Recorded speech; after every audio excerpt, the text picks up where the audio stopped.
नमस्ते। स्वागत है आपका हमारे चैनल हिस्ट्री फॉर यू में, जहां हम आपको देश दुनिया की उन घटनाओं के सफ़र में ले चलते हैं कि जिन्होंने इतिहास पर अपनी एक अमिट छाप छोड़ी है। आज के सफ़र में हम आपको लेकर चलते हैं 13 अक्टूबर 1972 को हुए उस खौफनाक प्लेन हादसे में कि जिसने भी जिंदा रहने की इस कहानी को सुना उसके होश उड़ गए।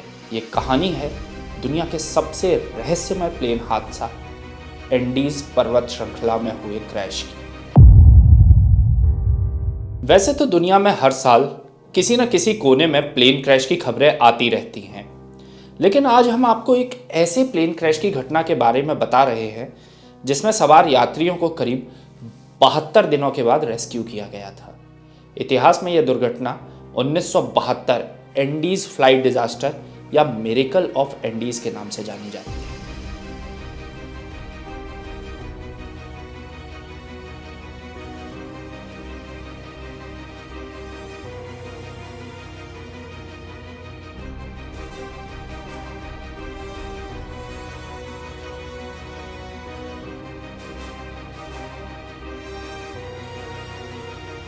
यह दुर्घटना उस फ्लाइट में सवार उरुग्वे के ओल्ड क्रिश्चियन क्लब की रग्बी टीम के उन 2 खिलाड़ियों के हौसले के लिए भी जानी जाती है जिन्होंने अंत तक हार नहीं मानी और कई लोगों की जिंदगी बचा ली। यह दर्दनाक हादसा 13 अक्टूबर 1972 को हुआ था। इसमें उरुग्वे के ओल्ड क्रिश्चियन क्लब की रग्बी टीम शिकार हुई। यह टीम चिली के सैंटियागो में मैच खेलने जा रही थी।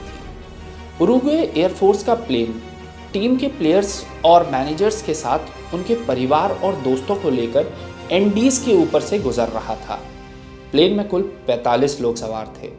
उड़ान भरने के कुछ देर बाद ही मौसम खराब होने लगा था। एंडीज के सफ़ेद बर्फीले पहाड़ों में पायलट को कुछ नज़र नहीं आ रहा था। मौसम खराब था और पायलट को संभावित खतरा नज़र आने लगा था।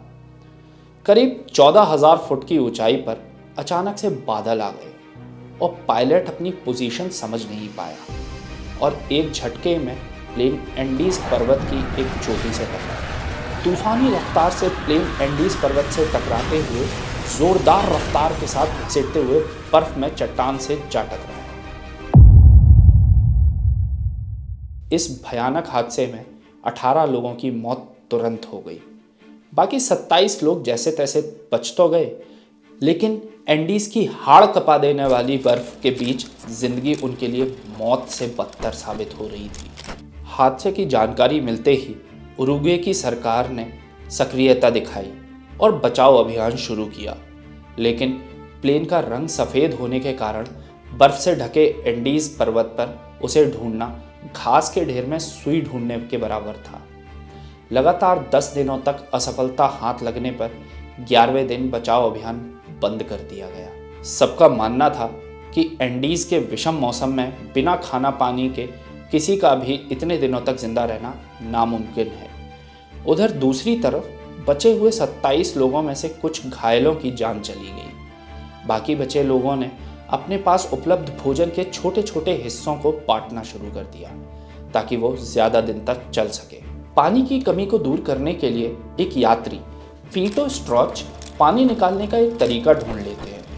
उन्होंने प्लेन में एक ऐसे मेटल के टुकड़े को निकाला जो धूप में बहुत जल्दी गर्म हो रहा था।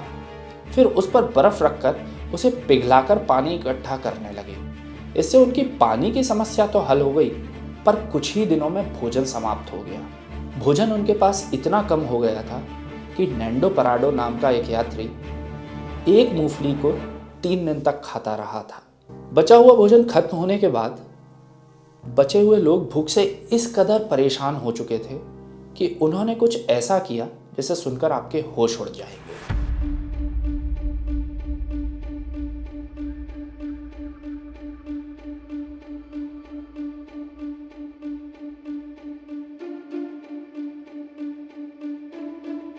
रॉबर्टो सेनेसा ने यह तय किया कि जिंदा रहने के लिए उन्हें अपने साथियों की लाश के टुकड़े को खाना पड़ेगा, और उन्होंने ठीक वैसा ही किया।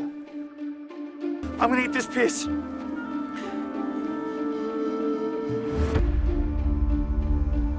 उनके पास भूख को मिटाने के लिए अपने साथियों की लाश तो थी, लेकिन 29 अक्टूबर आते आते उनके पास ये ऑप्शन भी अब खत्म होने की कगार पर आ गया था। उसी रात तेज गड़गड़ाहट की आवाज़ आती है और यह आवाज़ थी एंडीज की पहाड़ी पर उठे एवेलांच की।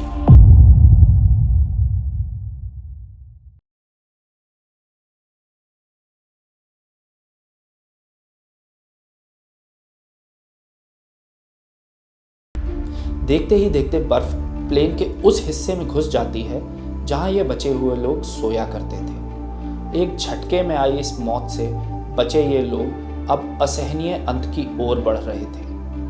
8 लोग इस हादसे में मारे जाते हैं। अब केवल 19 लोग ही जिंदा बचे थे और हादसे के 60 दिन बीत चुके थे। मदद की कोई उम्मीद दिखाई नहीं थी। तो 2 फुटबॉल प्लेयर्स नैंडो परेडो और रॉबर्ट सेनेसा ने सोचा कि पड़े पड़े मरने से अच्छा है कि मदद की तलाश में निकला जाए। मीट, गर्म कपड़े और कुछ सर्वाइवल का सामान लेकर ये दोनों दोस्त निकल जाते हैं, लेकिन इन्हें यह पता नहीं चल पाता कि एक और एवेलांच ने इनके 3 साथियों की जान ले ली थी। 60 दिनों के अंदर दोनों का शरीर बहुत कमज़ोर हो चुका था। बर्फ पर ट्रैकिंग करने के लिए उनके पास पर्याप्त साधन नहीं थे, लेकिन दोनों खिलाड़ी थे और दोनों के अंदर अंत तक हार नहीं मानने का जज्बा भी था। कई दिनों तक चलते हुए और बर्फ, भूख और थकान से चूर दोनों जैसे तैसे चिली की आबादी वाले क्षेत्र तक पहुंच गए, जहां ये दोनों एक नदी के पास आकर लेट जाते हैं। तभी इनको धुंधली आंखों से नदी के उस पार घोड़े पर सवार एक व्यक्ति दिखता है, जिसकी तरफ ये हाथ से इशारा करने की कोशिश करते हैं। गनीमत थी कि वो घोड़े पर सवार आदमी इन लोगों को देख लेता है। वो उनकी तरफ एक पेन, पेपर पत्थर में बांध कर फेंकता है। क्योंकि इनको बचने की एक उम्मीद नज़र आई थी, ये अपनी एक स्पेनिश भाषा में उसमें एक लेटर लिखते हैं कि हम यहाँ हैं, हम कौन हैं और हमारे साथ क्या हुआ था, हमें बचा लो।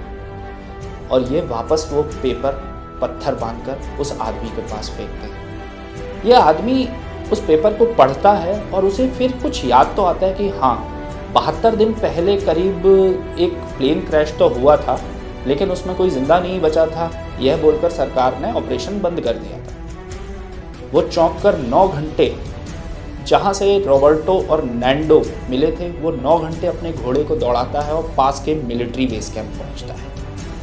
वहाँ यह पूरी घटना को बताता है। मिलिट्री तुरंत एक्शन में आकर इन दोनों के रेस्क्यू के लिए लग जाती है। 2 हेलीकॉप्टर क्रैश साइट पर भेजे जाते हैं और हादसे के 72 दिनों के बाद 16 लोगों को बचाना भी किसी चमत्कार से कम नहीं माना जाता। परेडो ने इस पूरे हादसे पर और अपने संघर्ष को एक किताब में शक्ल भी दी है। इस भयावह घटना पर पियर्स पॉल रीड ने 1974 में एक किताब अलाइव लिखी। इसी विषय पर 1993 में निर्देशक फ्रैंक मार्शल ने फिल्म भी बनाई थी। तो यह थी खौफनाक कहानी एंडीज पर्वत श्रृंखला में हुए इस प्लेन क्रैश की। अगर आपको हमारा यह वीडियो पसंद आया हो तो इस वीडियो को लाइक करें, शेयर करें और हमारे चैनल हिस्ट्री फॉर यू को सब्सक्राइब करें। और आगे आने वाले वीडियोस के नोटिफिकेशंस को पाने के लिए बेल आइकन को ज़रूर दबाएं। तब तक के लिए धन्यवाद। मिलते हैं अगले वीडियो।